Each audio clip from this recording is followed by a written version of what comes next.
Olá pessoal, sejam bem-vindos novamente a esta série de vídeos sobre esse projeto de predição da produtividade da cana-de-açúcar para o estado de São Paulo. E nesse vídeo eu gostaria de começar a mostrar um pouquinho na parte da modelagem. Então, se vocês lembram, até onde tínhamos ficado no último vídeo, foi a questão da análise de dados, análise e limpeza de dados. Então, todos os scripts que eu estou trabalhando, vocês podem encontrar nesse repositório do meu GitHub, que é o Time Series Productivity São Paulo. Vocês podem abrir ele e vocês vão encontrar aqui as figuras, uma pasta com figuras, a questão do pré-processamento que eu fiz para obtenção de dados do Google Earth Engine. Esse aplicativo, que não vou falar dele agora, mas talvez em próximos vídeos, se eu conseguir melhorar. E esse é o conjunto de dados que nós estivemos utilizando até no último vídeo. Então, tem ele em português e tem ele em inglês. Como esse é um portfólio, um repositório mais internacional, então eu deixo aqui ele em inglês. Vocês têm toda a descrição dele. Mas também vocês podem encontrar aqui o README em português. Então, está aqui. Vocês abrem ele. Está o link para o YouTube e depois está toda a descrição do que eu fiz nesse repositório. Vocês estão vendo aqui o resultado também. Então, nos últimos vídeos, tínhamos passado por toda a questão de limpeza e análise de dados, extração de valores nulos, organização, algumas análises básicas, estatísticas, descritivas, só para ver, e deixamos o nosso arquivo prontinho para poder utilizar. Então, tudo isso aí vocês vão encontrar nesses dois arquivos, um em português e outro em inglês. Então, como eu falei hoje, eu gostaria de começar com a questão da modelagem, da predição da produtividade, já que temos esses dados prontos. Então, vocês estão vendo aí um trabalho real, né? Como dá bastante trabalho para ter esse conjunto de dados pronto. Antes de começar, deu bastante trabalho, deu aí uns vários meses para conseguir deixar ele pronto. E, como eu tinha falado na introdução desse projeto, eu utilizei a análise de dados em painel e também eu utilizei o Machine Learning. No caso aqui, eu testei com todos os municípios para a análise de dados em painel, eu utilizei com todos os municípios e também fiz uma divisão, um agrupamento, na verdade. Agrupei vários municípios em 5 grupos para tentar reduzir o número de indivíduos e para ver se meu modelo era melhor. Então, vocês podem ver aqui, eu coloquei a análise de dados em painel, que é um tipo de regressão linear que considera os efeitos dos indivíduos e do tempo, na forma de séries temporais. Eu não usei séries temporais porque não era o mais adequado. E eu deixei aqui 2 links. Então, vocês podem ver aqui o seu exemplo desse link. Basicamente, está bem explicadinho lá. Dá para encontrar. E também aqui a Guide to Panel Data Regression, Theoretics and Implementation with Python. Então, foram esses 2 links que eu mais utilizei. E depois de aplicar os dados em painel, a princípio minha ideia era somente aplicar os dados em painel.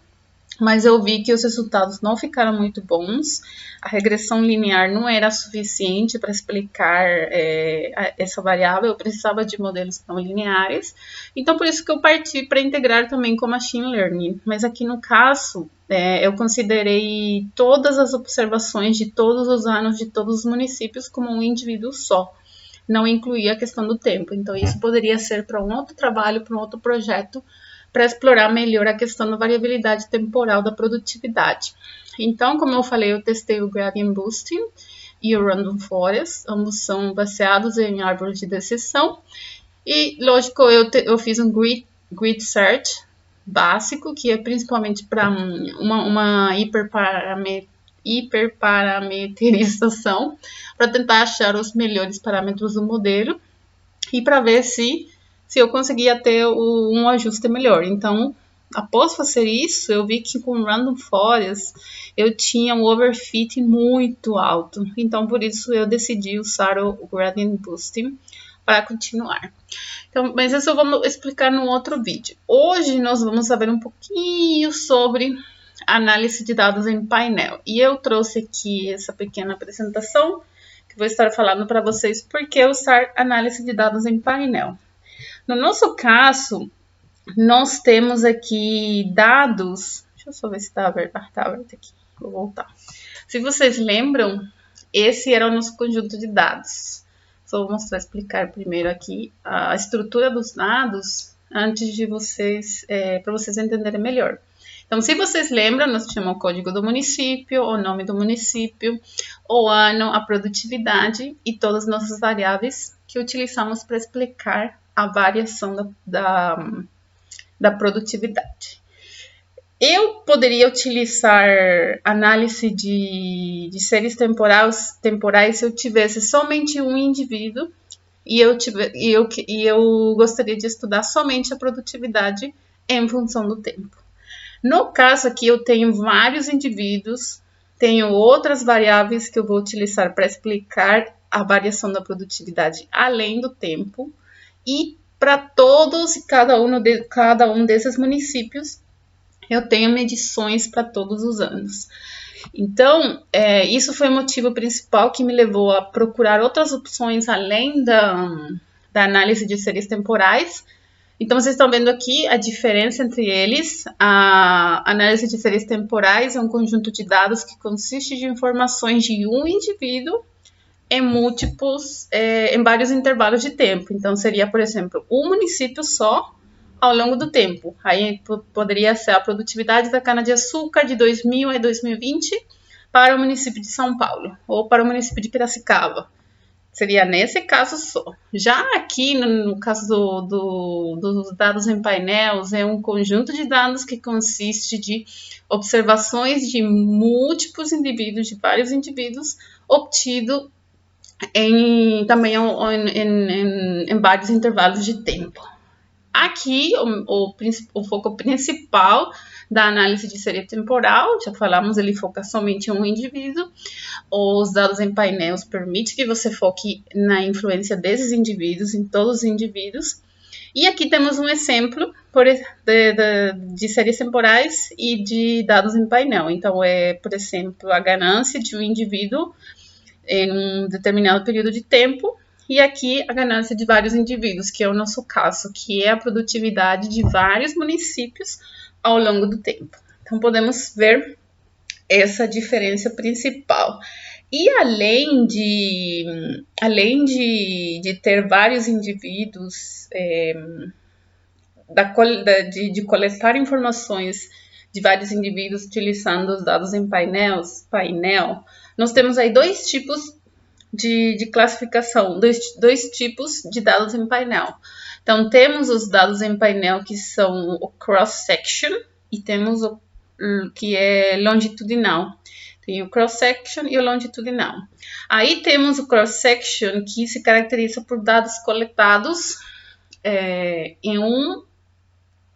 somente de vários indivíduos, somente uma vez no tempo.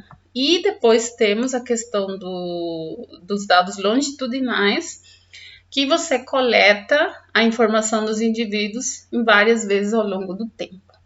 Então, podemos entender também o dado longitudinal, que é esse o que nós estamos, então, é uma análise de dados em painel com dados longitudinais.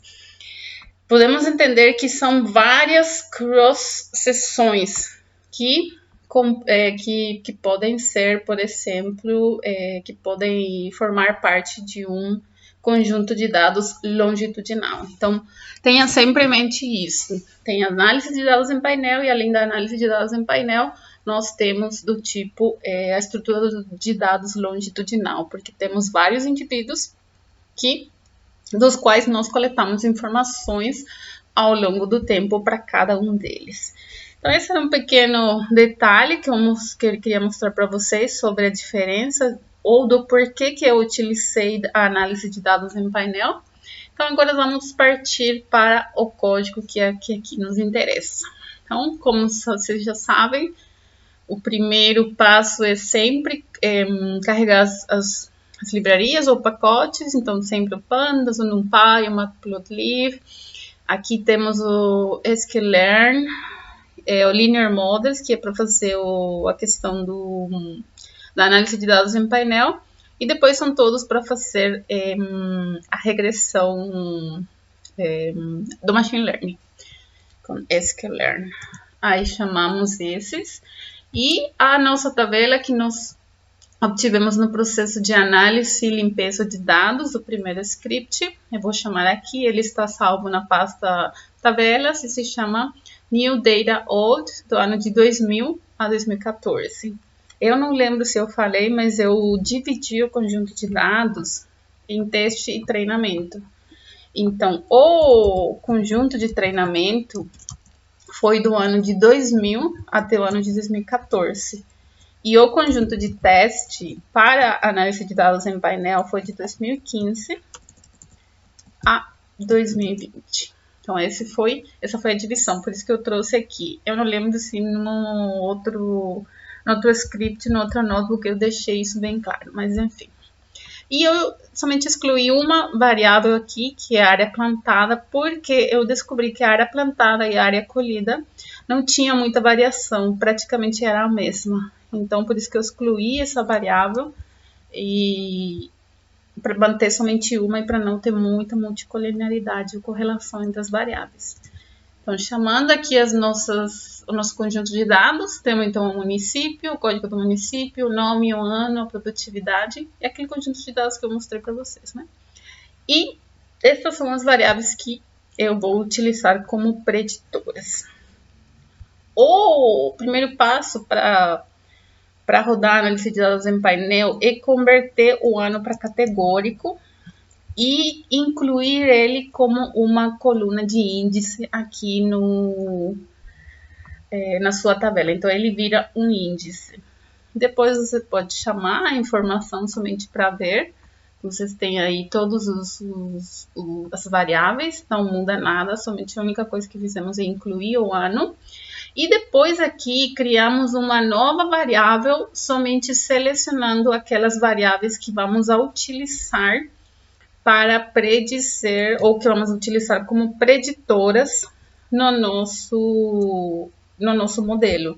Então, separamos essas variáveis do conjunto principal e depois o que nós fazemos é adicionar uma constante, valor constante no nosso conjunto de dados para rodar essa modelagem. E depois aqui temos a questão do modelo em si. E na questão da análise de dados em painel, tem duas coisas importantes a considerar. Você pode rodar o modelo com efeitos fixos, ou você pode mudar o modelo com efeitos aleatórios. Tem essas duas questões que você pode escolher se você conhece o seu conjunto de dados, como que ele atua, ou você pode utilizar um teste que se chama Hausmann Test. Então, o que eu vou fazer aqui? Eu vou rodar primeiro aqui. Então, você chama a função, que é o panel OLS, que é o dos efeitos fixos, é o primeiro tipo de modelo que nós vamos utilizar. Chama a sua variável y, que é a produtividade, e depois chama as suas variáveis x, que são todas aquelas que eu já mostrei. Você ajusta o modelo e vamos dar um print aí para o resultado. Então, aqui você tem, é como se fosse uma regressão, qualquer regressão normal, dos resultados que você tem aqui. Então, o que nos interessa é essa primeira coluna, que são os coeficientes de cada um das variáveis de cada uma das variáveis que nós estamos utilizando. Depois você tem outra informação, que erro, estándar, o valor do T, o valor do P, para ver quais deles são significativos. Mas como esse é um trabalho bem básico, eu não entrei para analisar nenhuma dessas variáveis. Eu tentei selecionar, fazer seleção de variáveis com base no p-valor, mas acabou que não ia dar muito tempo para explorar essas questões. Então aqui é bem exploratório mesmo, é ver a opção desse modelo para tentar entender melhor também como ele funciona, porque é a primeira vez que eu estou utilizando ele. Então, a única coisa que eu usei dele foi aqui, a questão do R quadrado, né? O R quadrado entre os municípios, dentro dos municípios ou geral. Então, seria esse valor que nós utilizamos. E além dos parâmetros que eu utilizei para depois predizer para o conjunto de testes. Então, esse modelo foi construído com o conjunto de treinamento. E aí, como eu falei, né, tem também a questão do segundo modelo, que é dos efeitos randômicos ou efeitos aleatórios, que é a mesma coisa. O resultado foi bem parecido, o R quadrado foi um pouquinho melhor, eu já vou explicar aqui. E também a questão do que nos interessa são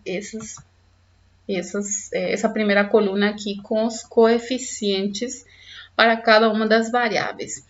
E como eu falei, tem um teste que você sabe, dentre esses dois enfoques, qual é o que eu tenho que utilizar, ou o efeito fixo ou o efeito aleatório.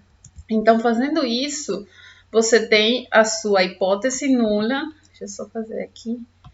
Você tem a sua hipótese nula, você aceita a sua hipótese nula quando o p-valor é maior a 0,05, que é o nosso caso aqui, e você rejeita a sua hipótese nula quando o p-valor é menor que 0,05. E quando o seu p-valor é maior que 0,05, então nós temos que a melhor forma de estudar esse conjunto de dados é utilizando o enfoque aleatório. Isso quer dizer que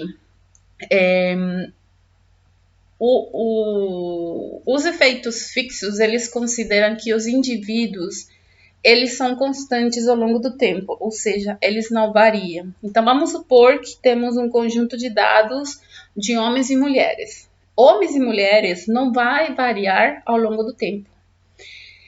Só que esse não é o nosso caso, e o texto está nos falando aqui que nós temos indivíduos na forma de municípios que mudam aleatoriamente devido a algum fator que nós não sabemos. Então, no caso, por exemplo, deve ser as condições intrínsecas do solo, as condições de microclima ou qualquer outra condição que não está sendo, como que eu posso falar? Que não está sendo conhecida pelas variáveis, ou que nós estamos estudando pelas variáveis preditoras que nós selecionamos. Então, a variação, todas essas variáveis, elas variam de forma aleatória, tipo, valga a redundância. Seria mais ou menos essa a explicação, e é isso que esse modelo nos traz. Então, foi por isso que eu selecionei esse modelo de efeitos aleatórios. Eu estou assumindo que eu não tenho nenhum efeito fixo que eu conheça, que eu sei com certeza que é fixo em cada um dos municípios e que não varia, porque nós estamos falando aqui de produtividade da cana-de-açúcar, que não vai ser fixo ao longo do tempo, que pode variar qualquer evento climático aleatório que surgir e vai mudar tudo. Então, seria mais ou menos essa explicação. Então, eu coloquei aqui uma pequena explicação aqui. Então, o que o modelo, esse teste nos ajuda a descobrir é qual dos dois nós podemos utilizar. Então, como o p-valor foi maior que 0,05, então, o efeito aleatório é o que nós estamos utilizando aqui. E aqui deixei alguns exemplos. Então, o oposto dos efeitos fixos são os efeitos aleatórios. Essas variáveis são, como o nome sugere, aleatórias e imprevisíveis. Então, é o típico caso da agricultura, não sabemos o que vai acontecer. Então, esse modelo é o que nós utilizamos, tá bom? Depois que eu rodei esses dois modelos, vocês estão vendo, é bem simples, nada demais. Eu peguei esses coeficientes aqui, são coeficientes, o valor beta de qualquer regressão linear. Coloquei lá no meu conjunto de teste e eu fui no Excel mesmo e fiz a predição. E aqui, então, eu trouxe a tabela já com os valores preditos da produtividade da cana-de-açúcar utilizando dados em painel com efeitos aleatórios. Chamei essa tabela e coloquei tipo do ano de 2015 até 2020. Coloquei aqui a produtividade real daquele ano observada e a produtividade predita por esse modelo. Como tinha alguns valores nulos, 1 ou 2, eu simplesmente excluí esses valores. E depois aqui uma questão importante, que eu esqueci de colocar mais lá em cima, mas eu vou explicar agora. Eu calculei um erro médio VASI, que seria a diferença entre o valor observado, vocês estão vendo aqui, entre o valor observado e a média da produtividade do conjunto de teste.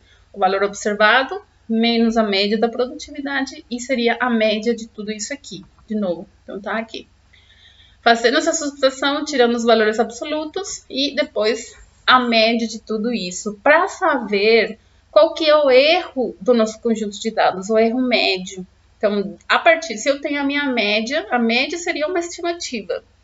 E o que nós queremos fazer com a modelagem é encontrar um valor melhor estimado do que a média. Então, para isso, sempre quando você for criar um modelo, você tem que ter um erro de onde que você está partindo. Então, nesse meu conjunto de dados, se eu uso somente a média, eu vou ter esse erro. Então, o meu erro, eu estou errando para cima ou para baixo, 8.000 quilogramas, se eu somente utilizar a média. Então, é bastante, né? E aí, o erro quadrado, o RMSE, que é o erro quadrado médio, um pouquinho maior, né? Que já você calcula aí a diferença também entre os erros quadrados, que foi o que nós obtivemos para o conjunto de dados de teste. E o nosso objetivo com os modelos é reduzir esse erro, tentar achar um modelo que seja o melhor estimador possível da predição da nossa produtividade e também obter o erro menor do que a média, tá bom? Então, isso, nossos modelos têm que ter erros menores do que esses aqui, tá bom? Então, aí o que eu fiz agora depois foi simplesmente calcular o desvio padrão. Então, vocês estão vendo aqui, esse é como fala? Produtividade predita e o seu desvio padrão, vocês estão vendo aqui. Depois eu chamei o erro para todos os anos, a produtividade para todos os anos, vocês vão entender aqui por que eu fiz aqui. Chamei, agrupei por ano, chamei a produtividade para todos os anos, calculei o desvio padrão daquele ano e depois eu fiz esse plot aqui para ter uma ideia de como estava sendo a predição da produtividade ao longo do tempo.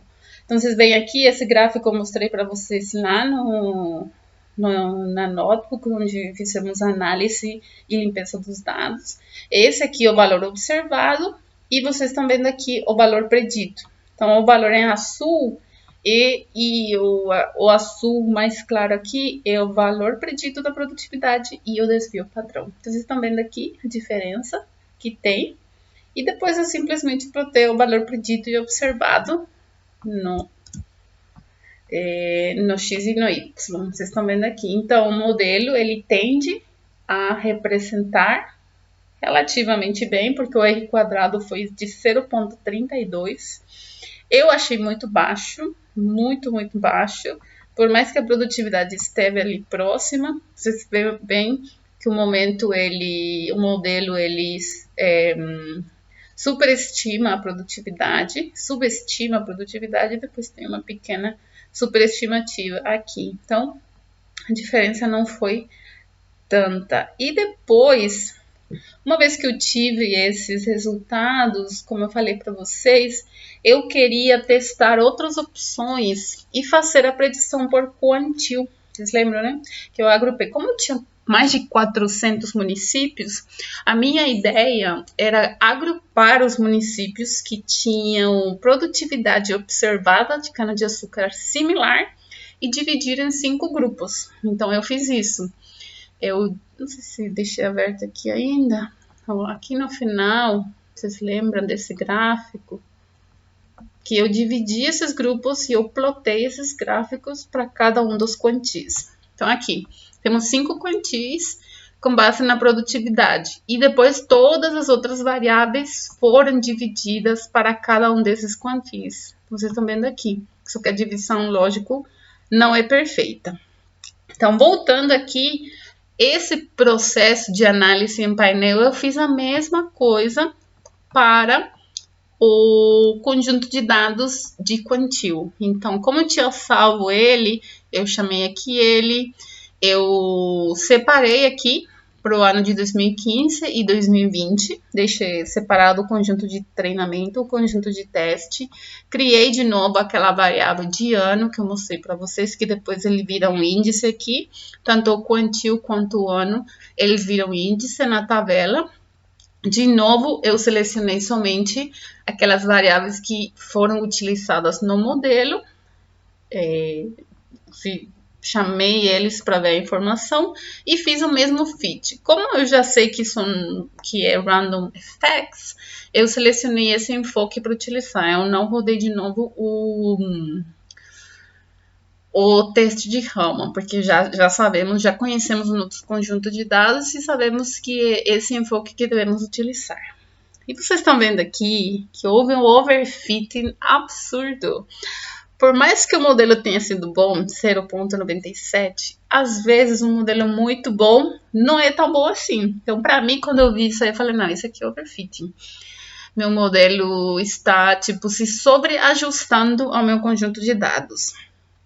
E aí, depois que eu tive meu modelo, de novo, eu usei essa primeira coluna aqui, essa primeira coluna, com os coeficientes que estão aqui, multipliquei pelo meu conjunto de teste, no Excel mesmo, e depois chamei aqui já com a produtividade. Então, vocês têm aqui a produtividade real do conjunto de teste de 2015 a 2020 para cada um desses quantis. Então, tem 5 quantis para cada ano. Então, esse conjunto de dados é bem menor, tem somente 80, se eu não me engano, 80 valores. E a produtividade predita aqui pelo modelo de dados em painel, baseados nos quantis. E eu fiz a mesma coisa, calculei o erro médio e o RMSE para esse conjunto de dados. Então, aqui é bem menor, vocês estão vendo. Vale a pena agrupar por quantil? Vale, porque o erro é muito menor. Porém, quando eu calculei meu modelo, esse erro aumentou muito, o RMSE. Então, tem que prestar muita atenção, porque às vezes esse modelo, por mais que ele tenha sido muito bom, ele se ajustou demais ao seu conjunto de dados e você não teve uma representação boa. Então, depois que eu obtive o modelo, eu calculei o desvio padrão de novo para aquele conjunto de dados, depois para todos os anos, e eu fiz de novo a plotagem. Eu vou diminuir um pouquinho aqui, que acho que está meio grande. Então, eu fiz a mesma plotagem que eu fiz lá em cima, desse conjunto de dados. Então, essa é a média de todos os quantis, a média da média, e esse é o resultado da minha predição. Então, vocês estão vendo ali. Esse modelo foi perfeito para o conjunto de treinamento, mas foi péssimo quando você deu um novo conjunto de dados. Ele não conseguiu nem por perto estimar a produtividade ao longo desses 4 anos. Então, esse foi o grande problema desse modelo de dados baseados em painel, quando consideramos os quantis. Então, vocês estão vendo aqui, esse é o predito e observado versus o predito versus observado para esse conjunto de dados. Então, é bem pouquinho, 70, 80 valores somente, porque foi agrupado. Então, finalmente, eu obtive esses números aqui para o meu conjunto de dados. Então, vocês estão vendo aqui que eu tive, que meu modelo ele não foi melhor do que a minha média. Se eu utilizar a média, eu tenho um erro menor para ambos os casos. Vocês estão vendo aqui. Meu erro, se eu utilizar a média como preditor, como meu melhor estimador, eu não preciso utilizar a análise de dados em painel, porque a análise de dados em painel ela não foi suficiente para reduzir o erro da predição. Então, vocês estão vendo aqui a diferença. Ó, para os quantis foi bem ruimzinho mesmo. Então, esses foram os primeiros resultados que eu tive com essa análise de dados em painel. Com base nesse primeiro resultado, eu parti para o Machine Learning, porque eu não queria apresentar um resultado assim tão ruim. Tudo bem, não é resultado ruim, não é ruim. É resultado e é tipo, você consegue ver que esse modelo não é muito bom para estimar a produtividade da cana-de-açúcar ao longo do tempo nos municípios de São Paulo. Mas, como ele não foi tão bom, eu quis ter outra alternativa. E é esse modelo baseado no Machine Learning que eu vou mostrar para vocês no próximo vídeo. Então, me acompanha no próximo vídeo e a gente se encontra daqui a pouco. Muito obrigada e até a próxima.